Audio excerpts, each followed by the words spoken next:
temos que potenciar e todos temos que estar xuntos por lo tanto... A cuarta competición da Liga Galega de Slalom chegará a Ribadumia o vindeiro 25 de xullo ou que é o mesmo este domingo para que uns 80 deportistas das categorías alevins, benxamíns e infantís practiquen esta modalidade.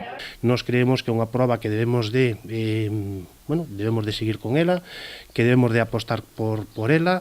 Vamos da man da Federación Galega de Piragüismo e isto ten que durar moitos anos.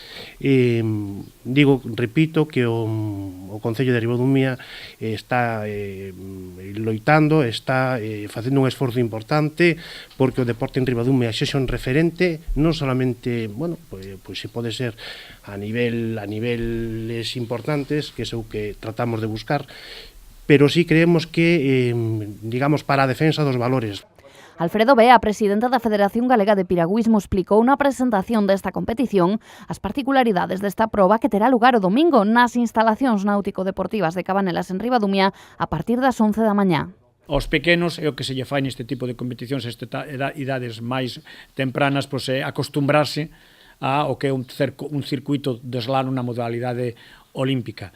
Por lo tanto, é unha modalidade que na nosa federación ten normalmente desenrolada por 6 clubes que fan esta modalidade. É complicado porque require xa na modalidades máis altas uns saltos de agua e unha especificación moito máis técnica dos ríos, que en Galicia os temos, pero non tantos como os máis navegables.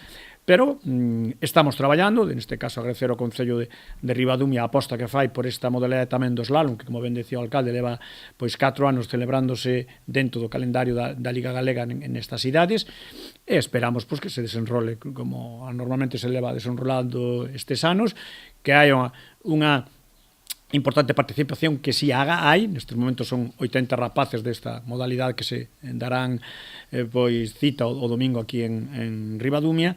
Nesta edición, o Concello de Ribadumia e a Federación Galega de Piragüismo traballaron man a man para organizar esta proba na que participarán 3 equipos da provincia de Pontevedra, un de A Coruña e outro de Lugo.